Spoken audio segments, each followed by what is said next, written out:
Makanya saya tanya, tubuh berpulang ke badan, kalau ruh ke tanah, mati namanya, dikubur.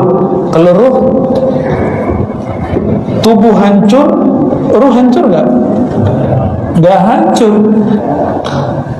Sejauh mana seseorang kenal ke dalam ruhnya, sejauh itulah. Kampung itu bahasa lainnya asal. Di mana asal kita? Tubuh berasal dari tanah, maka dia akan berpulang kepada tanah. Tapi kalau si fulan bernama Abdullah lahir di Medan, maka kampungnya, kampung fisiknya di Medan. Tapi dalam hadis kan disebutkan, di hari tertentu yang diperdebatkan ulama, apakah hari ke-40 atau 40 kali 3, Allah memerintahkan malaikat untuk mengirim ruhnya sudah ditiupkan Allah, lalu disimpan oleh malaikat, ditiupkan ulang. Ruh ini kampungnya di mana? Itu yang mahal. Orang kalau ingat kampung ruhnya, itulah hari raya yang sebenar-benarnya. Hari raya yang itulah yang membuat seseorang bahagia. Kalau orang ingat hari ini kampungnya, kampung ruhnya, maka jika dia wafat, dia akan berpulang ke sana. Inna lillahi wa inna ilaihi raji'un. Kita milik Allah, akan berpulang kepada Allah. Ruh itu yang meniupkan Allah dengan rahmaniyahnya, kasih sayangnya. Maka ruh adalah hembusan kasih sayang Allah. Ketika seseorang mengembalikan dirinya kepada kekasih sayang Allah dan dia sadar, itulah yang disebut berhari raya. Baru dia nangis. Nangisnya bisa memadamkan api neraka. Ini yang disebut di hadis Imam Tirmizi. Kita mau pulang kampung, tapi nggak pernah kirim sesuatu ke kampung. Segan nggak pulang kampung? Segan kita. Begitu juga orang-orang ahli zikir, muncul rasa takut di kalbunya. Ya Allah, saya kalau menghadap kepadamu, tanggung jawabnya apa? Maka dia sedih, takut. Keluarlah, meneteslah air mata. Air mata ini, kata Nabi, yudfi an-nar, dapat memadamkan api neraka. Jadi banyak tangisan. Ada nangis karena utang banyak, ada nangis hari raya sudah dekat, baju baru belum dibelikan, ada nangis karena kredit masih ada yang nangis karena badannya sakit, ada yang nangis karena patah hati, ada yang nangis karena senang hati, mungkin menikah, mungkin dapat hadiah. Nangis-nangis begini itu tangisan dunia, hanya kembali untuk dunia. Tapi tangis yang merindukan Allah akan berpulang kepada Allah. Ruhlah yang sebenarnya menangis saat itu. Maka bagaimana caranya merasakan itu? Jika sholat yang fisik ada gurunya, masa zikir nggak ada gurunya? Sholat cara ngangkat tangan diajarin guru nggak? Berapa lama guru kita dulu ngajarin cara baca usoli, walaupun sekarang dibid'ahkan makawan kita itu, cara ngapalin kunut, cara sujud biar nggak kayak si guguk. Kan ada yang sujudnya kayak guguk tuh ya, biar kalau turun kepalanya nggak mendahului imam. Ini kayaknya dulu waktu kecil suka ikut teman nih lagi sholatnya. Pernah ya? Di madrasah kayaknya begitu dulu. Di masjid Jumatan satu nyikut itu satu saf semua ya, sama-sama nakal kita latihan. Nanti guru kita akhirnya dia korbankan sholat jamaahnya. Imam sudah mau rukuk, dia tungguin kita di belakang. Begitu dulu guru jagain murid supaya murid secara fisik tahu cara sholat. Sama guru mursyid yang mengajarkan zikir seperti itu. Kalau lagi suluk, lagi khalwat, muridnya ditungguin. Muridnya tidur, dia nggak tidur. Muridnya makan, dia nggak makan. Muridnya lalai, dia ingat kepada Allah. Muridnya nggak doain dia, dia doain muridnya. Maka guru ini lebih mulia kadang dari orang tua. Mohon maaf, orang tua paling doanya, ya Allah banyakin rezeki anakku, sehat-sehatkan dia, jaga dia lagi bekerja. Itu doa orang tua. Tapi lain doanya guru, ya Allah berikan nur ke dalam kolbu muridku. Ada nggak orang tua begitu? Jarang. Ya Allah jadikan muridku kenal kepada Engkau. Saya nggak dengar tuh orang tua doa begitu. Udah banyak kita, dan kita pun sudah jadi orang tua. Maka saya berkaca di situ, ya Allah malu. Pernah nggak Pak yang udah punya anak mendoakan, ya Allah masukkan nur iman, nur Islam, nur ihsan ke dalam kolbu anakku? Nggak ada kita doa begitu. Maka mulai malam ini doanya harus lebih dewasa. Jangan doa rezeki. Rezeki sudah dijamin, nggak perlu diminta. Rezeki itu cukup dijemput, dikerjakan. Ada kesempatan kerja, kita kerja. Ada asbab, kita ambil. Lalu mintalah syukur, gak usah minta rezeki. Nahnu narzuquka, kata Allah, kami yang kasih kamu rezeki. Gak usah khawatir, Allah yang jamin. Karena Allah yang mengirim rezeki. Allah itu lebih canggih dari semua kargo. Semua yang ngirim-ngirim itu apa namanya? Ekspedisi. Semua ekspedisi kalau alamatnya jelas, namanya jelas, nomor rumahnya jelas, salah kirim nggak?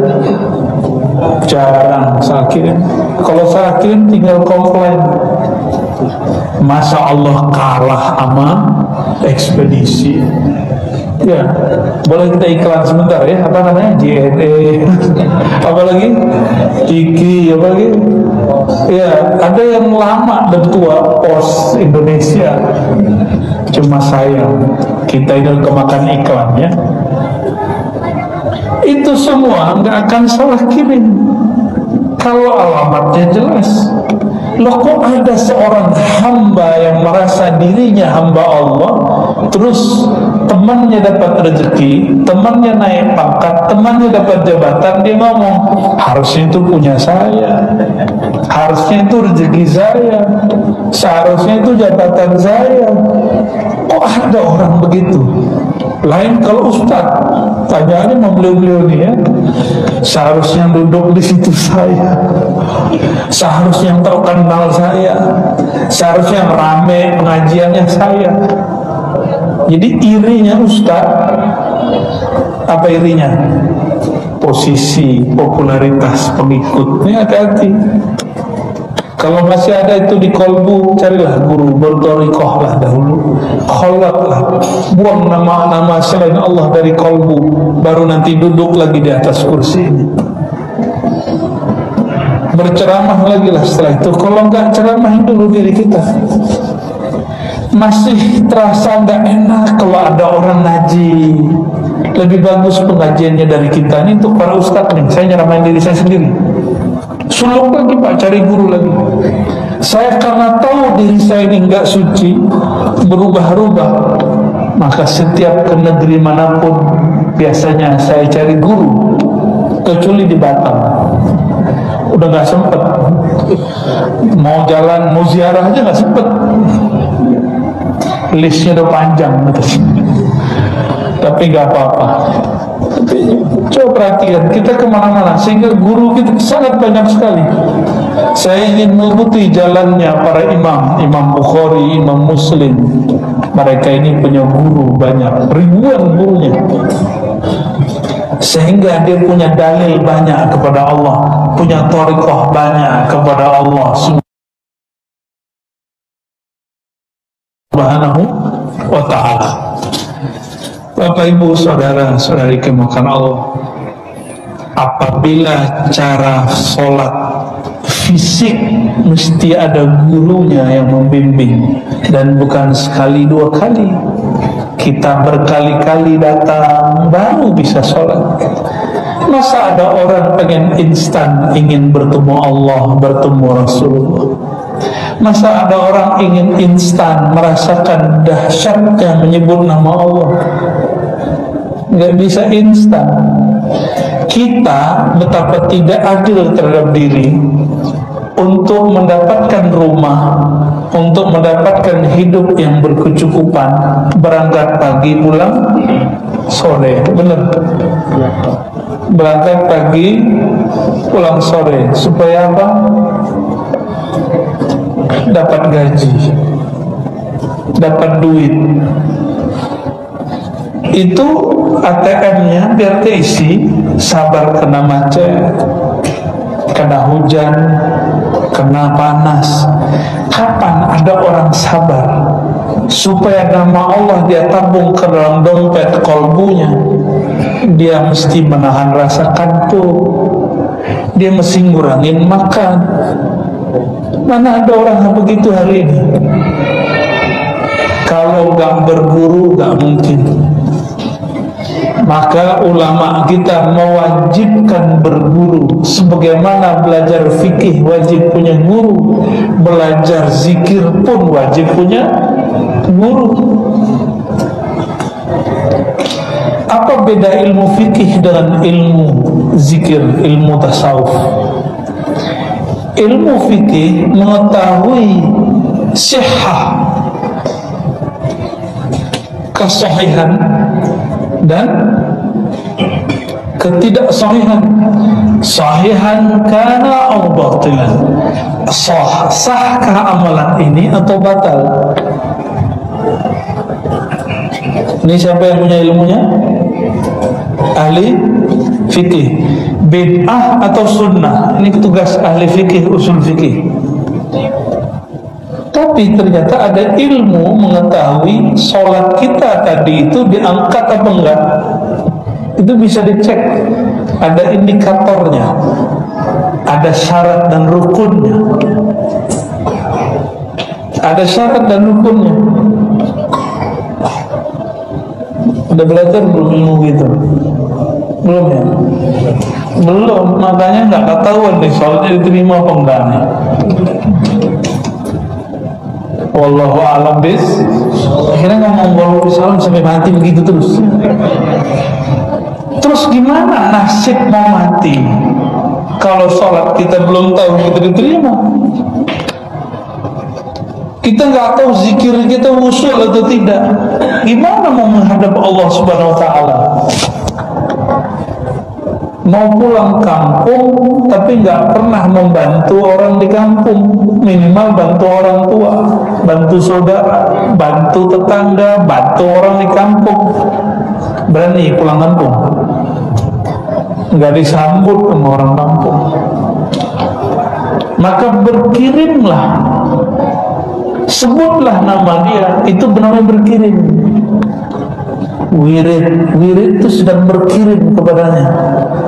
Setor seperuh menghadap kepada Allah, supaya Allah Subhanahu wa taala sambut kita nanti. Wala takunu kalladzina nasullaha fa'ansahum anfusahum, surah Al-Hasyr. Jangan kamu menjadi orang yang lalai kepada Allah, nanti Allah juga pura-pura lalai kepadamu.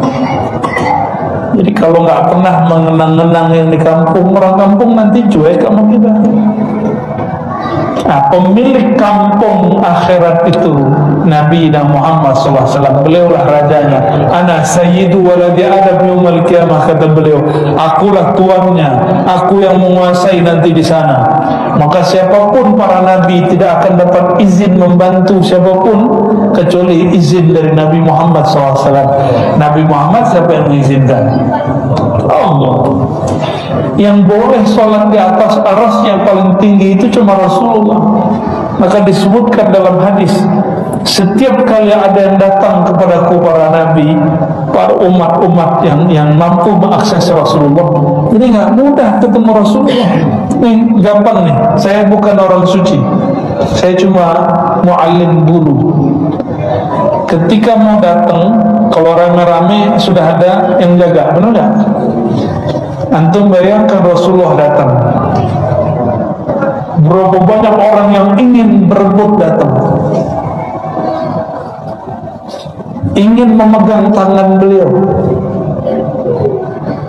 Coba bayangkan itu. Itu di dunia, gimana nanti di akhirat? Semua umat ingin memegang tangan beliau dan mengatakan isfa'lana. Maka sebelum mati baca itu banyak-banyak, isfa'lana ya Rasulullah, beri syafaat kami wahai Rasulullah, bantulah kami wahai Rasulullah. Maka memohon syafaat, memohon bantuan Rasulullah bukanlah syirik. Memang begitu mekanismenya kepada Rasulullah Sallallahu Alaihi Wasallam. Datang guru, Habib, Fulan, Syekh, kita nggak bisa tembus ke dia, kan ada yang jagain. Sama Rasulullah itu dijagain Bilal, dijagain Sayyidina Ali, dijagain oleh semua sahabat-sahabat mulia. Gak mudah mengakses Rasulullah. Kata orang kalau mati langsung ketemu Allah. Emang semudah itu? Kata orang kalau mati langsung ketemu Rasulullah, enggak. Emang Rasulullah punya kita? Emang Allah suka-suka kita? Enggak. Bertemu Allah, bertemu Rasulullah itu tidak semudah itu. Ketemu pejabat aja sekarang sulit. Ketemu ustadz kiai aja harus antri kita. Coba sowan ke kiai-kiai. Orang yang paling sibuk menerima tamu di Indonesia ini salah satunya Maulana Habib Lutfi, ketua Jatman, pimpinan Jatman, bukan ketua lagi, udah imamnya sudah. Amalan beliau, jangan antum lihat amal zahirnya, beliau itu setiap hari ada tamu 24 jam, bayangkan. Ya, saya beberapa kali lah, Masya Allah, nggak sanggup kita bangun kayak beliau, didatangin orang tiap hari. Ya, kalau antum kebayang didatangin, diamplopin ya?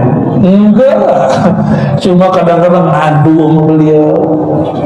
Enggak, beliau nggak butuh lagi yang begitu.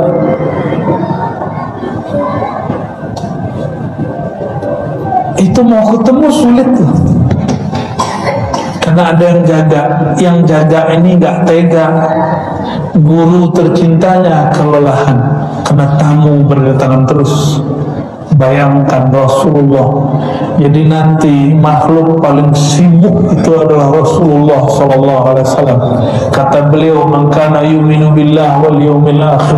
Siapa yang percaya kepada Allah dan hari akhir, falyukrim dhaifa, hormati tamu. Orang yang paling hormat tamu Rasulullah, karena beliau yang paling iman kepada Allah dan hari akhir. Mulai dari hidupnya, bahkan sekarang sampai nanti. Jangan dikira Rasulullah itu nggak ada yang mengunjunginya ini. Ada yang mengunjungi secara fisik ke makbarahnya, pusaranya. ada yang mengunjunginya secara rohani. Makanya saya tanya, tubuh berpulang ke badan, kalau ruh ke tanah, mati namanya, dikubur. Kalau ruh, tubuh hancur, ruh hancur gak? Gak hancur. Kita yang malam ini punya ruh gak? Bener, jangan-jangan orang-orangan nih. Enggak ya, bukan orang-orangan kan? Pasti punya ruh semua. Sejauh mana seseorang kenal ke dalam ruhnya, sejauh itulah dia bisa dekat kepada Sayyidul Arwah, Abul Arwah, ayahanda semua ruh. Nabi Muhammad itu disebut Al-Ab Al-Akbar dalam As-Sintud Durar, dalam doa penutup dengan berkah Al-Ab Al-Akbar, Bapak yang agung. Jadi Rasulullah itu nama lainnya adalah Abul Arwah. Apa nama lainnya? Abul, ayahanda ruh. Jangan dibayangkan bapak ruh itu bapaknya punya ibu kawin gitu, enggak. Itu cuma istilah. Bapak, ibu, bapak ruh, induk ruh, itu cuma istilah. Karena ruh tidak laki, tidak perempuan. Ruh itu sudah ada sebelum bumi ini ada. Karena dia sudah sangat tua. Ruh ini dulu pernah berkumpul, makanya sekarang pun berkumpul. Jadi guru kita di Sumeneb namanya Abu Yataifu bin Ali Wafa An-Naqsyabandi. Beliau lama di Mekah ngaji kepada Syekh Ismail Zain Al-Yamani Al-Makki. Kata beliau, orang kalau dulu di alam arwah pernah bertemu, maka di dunia dia akan ketemu lagi, apapun caranya, bagaimanapun wasilahnya, pasti ketemu. Cuma setelah ketemu apakah bertahan, itu lain cerita. Ada yang sudah ketemu tengkar, ada juga. Ada yang sudah ketemu terus khianat, ada juga. Yang penting ketemu dulu. Semoga pertemuan malam ini bukti kalau ruh kita dulu pernah bertemu. Ya, cuma dulu nggak laki, nggak perempuan. Laki perempuan itu jenis fisik. Jenis fisik. Ruhani kita bukan fisik. Jemaah yang bukan Allah, udah 9:30 aja ya. Besok masih kerja kan? Masa libur, gak yakin aneh. Apabila ingin mengenal tubuh ini, mengenal anatominya, mengetahui penyakitnya, diagnosanya, obatnya, mesti ada dokter. Maka untuk mengetahui penyakit batin ini harus juga ada dokternya. Syukur baru dateng nih. Nyuruh selesai kali ya. Penyuruh lama. Saya mau tanya lagi Pak, ini pertanyaan-pertanyaan sederhana aja. Karena kalau dalilnya sudah banyak. Dalil zikir lebih dari 200 di Quran. Pakai dalil apa lagi? Dalil sholawat udah banyak di Quran. Sekarang tinggal pemahaman kita menanggapi dalil. Rumah makan seafood banyak, rumah makan Padang pun bertebaran. Sama-sama mereknya A, tapi rasanya beda nggak? Sama-sama seafood tapi lain. Sama-sama rumah makan Padang lain, rumah makan Sunda pun lain-lain. Yang membedakan apa? Kalau di rumah makan Padang itu enak, menunya pasti itu aja. Rendang, apa lagi? Dendeng, cincang, tunjang, apa lagi? Gulai patin tuh wajahnya wajah santan semua. Mesti bersantan, mesti bersambal. Tapi sama-sama rendang, sama-sama gulai patin, sama-sama dendeng. Kok beda rumah makan, beda rasa. Bahannya sama, negaranya sama, kok bisa beda, Pak? Apa yang beda? Kopinya sama, ya kan? Gulanya sama. Kok buatan istri saya lebih enak? Ya, kalau istri buatkan dengan penuh cinta, jadi pas minumnya itu terasa cintanya, Pak. Dia sudah tahu selera kita. Kalau tadi yang buat kan tebak-tebakan, kayaknya nih gulanya segini gitu ya.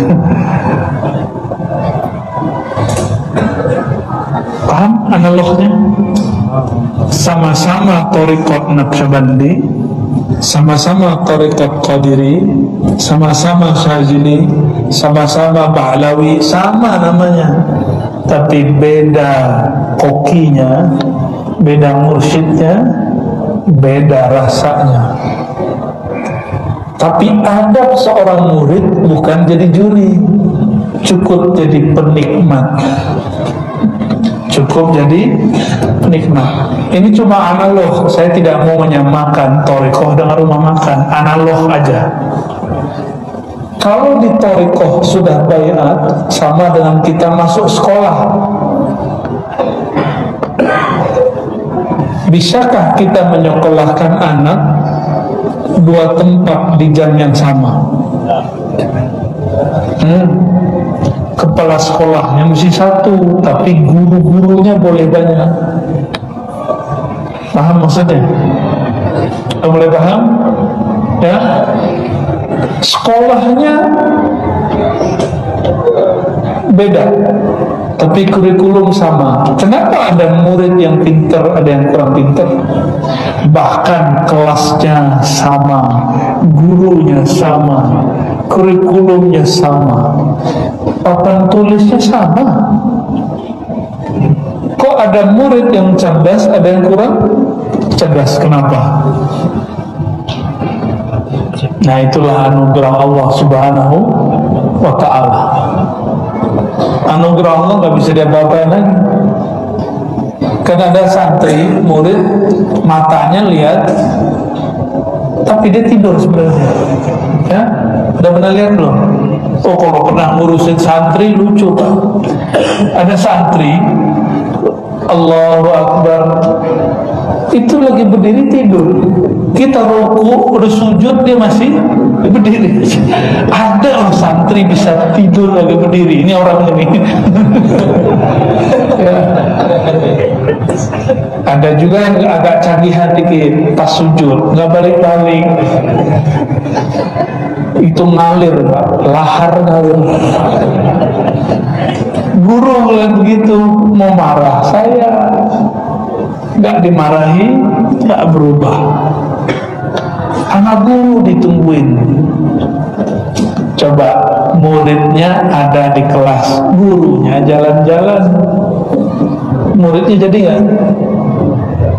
Maka jadi mursyid thariqah kalau sedang musim khalwat, musim suluk, adabnya guru nggak boleh ceramah keluar.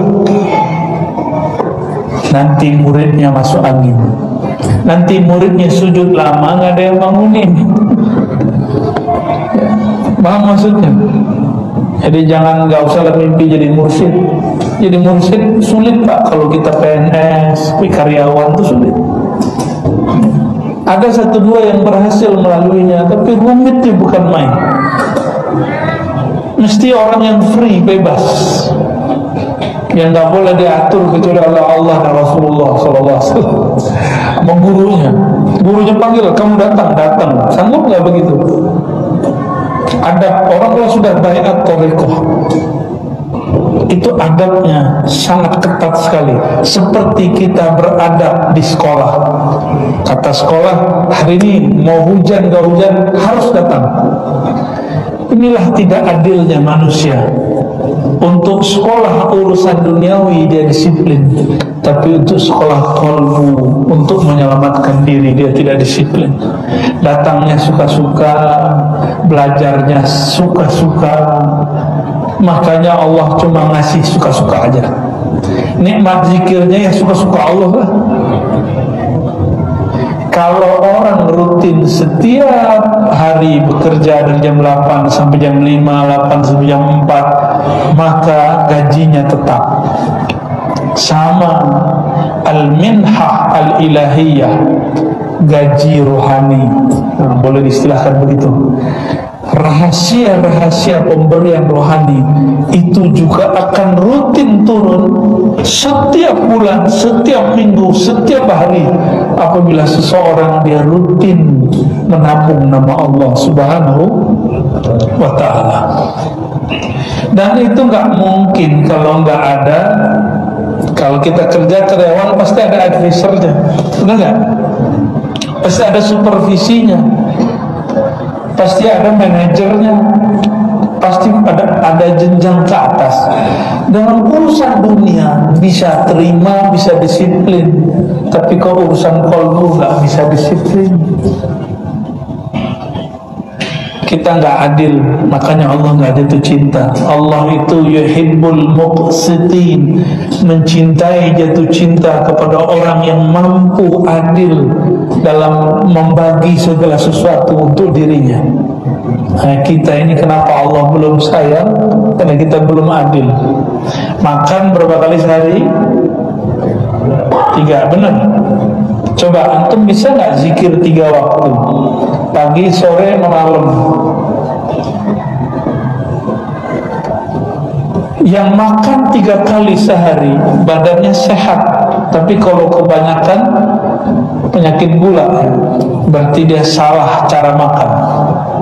Sekarang cara makan sudah ada torikohnya. Ada diet keto, ada diet vegetarian, ada diet ala Deddy Corbuzier, nggak tahu lagi itu apa tuh. Ini orang Batam mau buat juga nggak?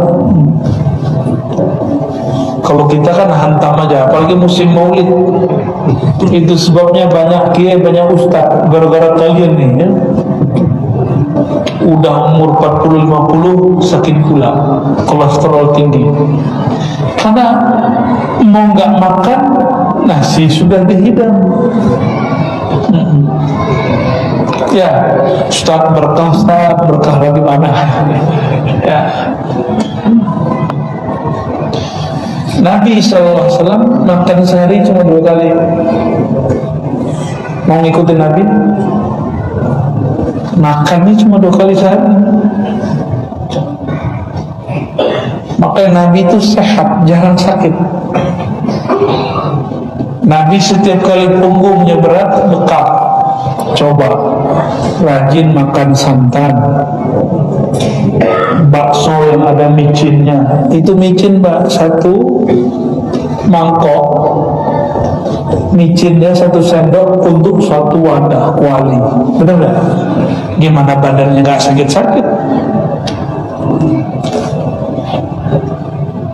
Di dalam thariqah itu dibagi. Makanya kami dulu kalau riyadhah, supaya ruh kita kuat, kolbu kita kuat, maka data fisik dikurangi.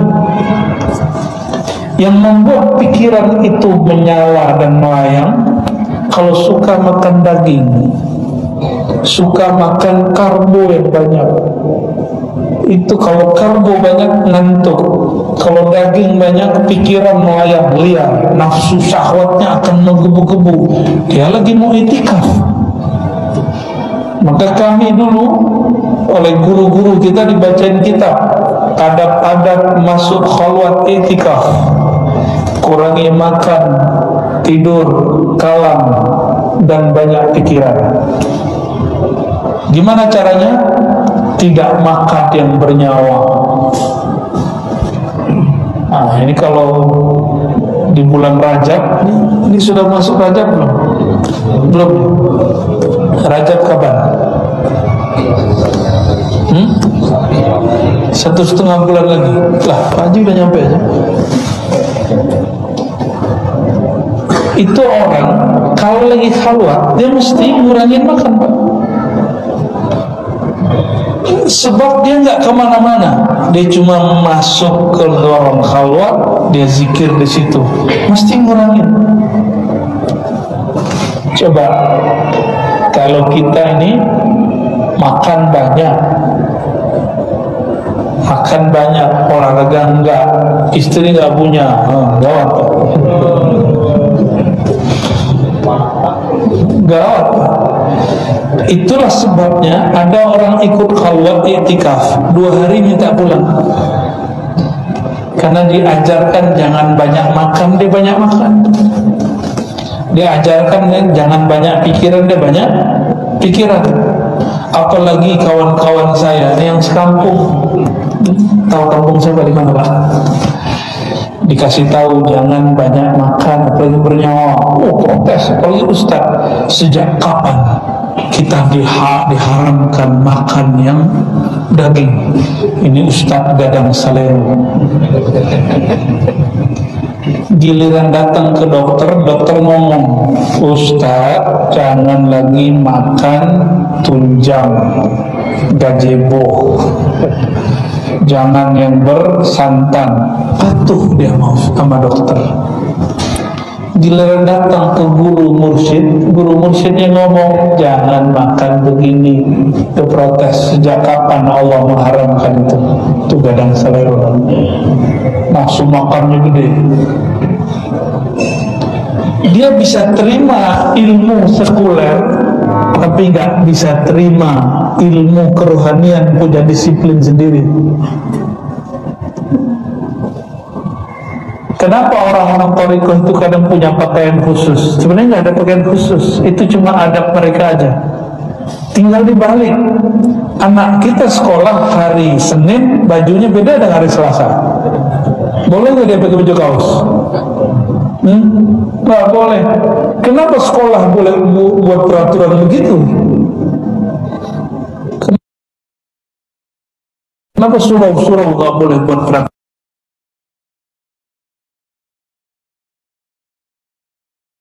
begitu?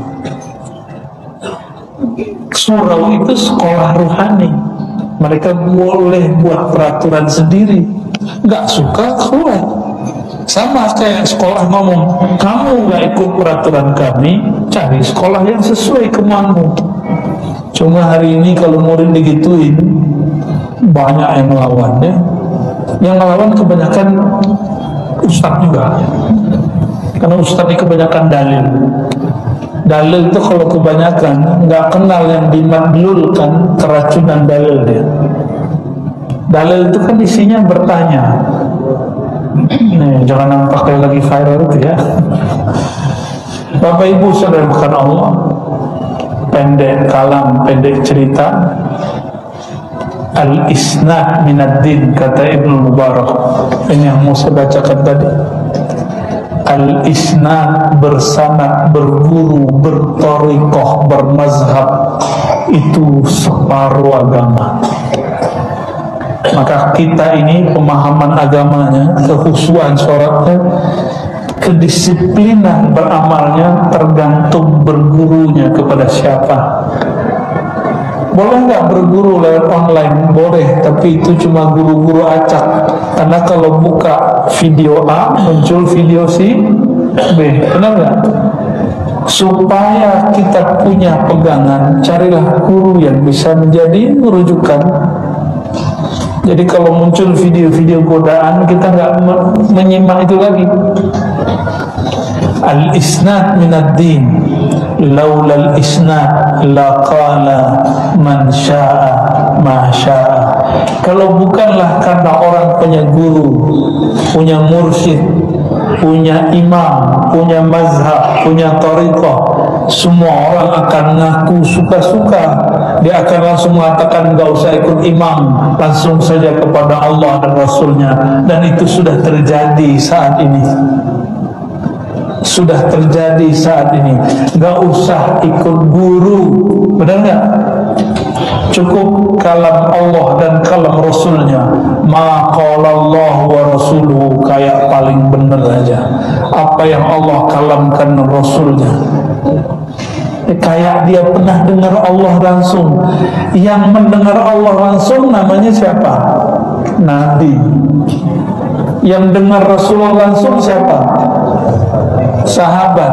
Kalau baca kitab hadis itu bukan langsung kepada Allah dan Rasulnya, apalagi buka Google, apalagi nonton TV ABCD, dengerin radio ABCD, itu bukan langsung kepada Allah dan Rasul.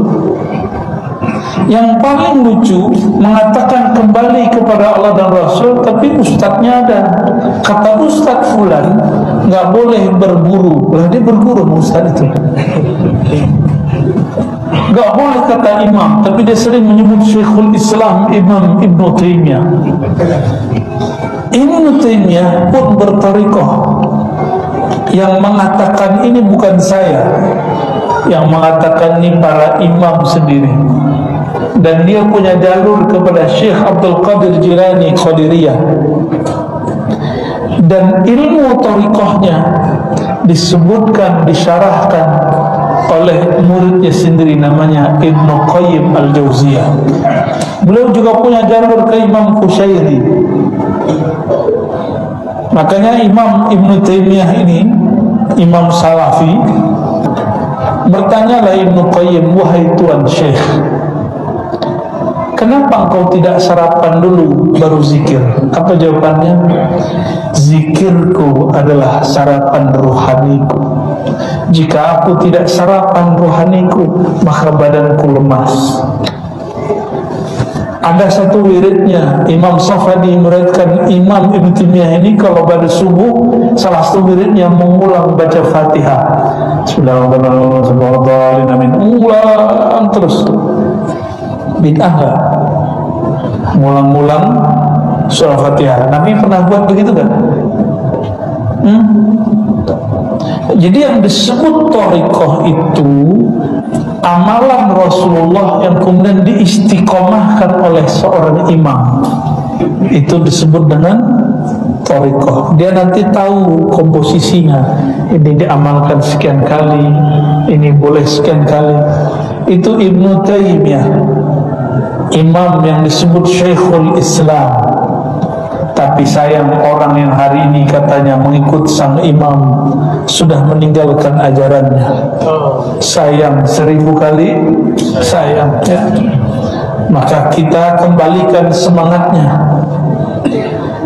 Sebagai penutup nih, ini daerah kepulauan ya. Dulu ada kesultanan apa di sini sekitar kepulauan ini? Nama kesultanannya yang dekat-dekat apa? Bengkalis, Siak,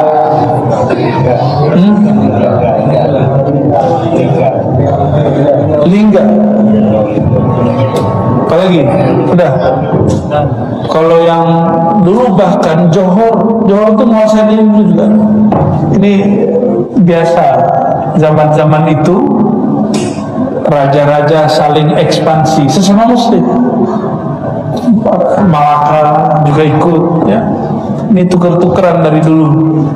Bapak Ibu saudara makan Allah, itu raja-raja Melayu, mereka hampir semuanya punya guru thariqah. Hampir semua. Kerajaan Siak itu ada mursyidnya. Seingat saya namanya dulu itu Raja Ali Haji dia ngambil thariqah kepada Syekh Ismail As-Simaburi. Ngambil thariqahnya ke orang Simabur. Tapi orang ini bukan di kampung ditinggal, dia lama di Mekah.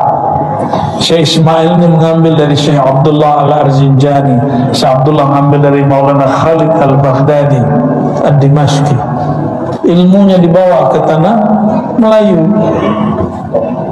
Akidahnya Asy'ariyah Maturidiyah, fikihnya Syafi'i, thariqahnya Naqsyabandi.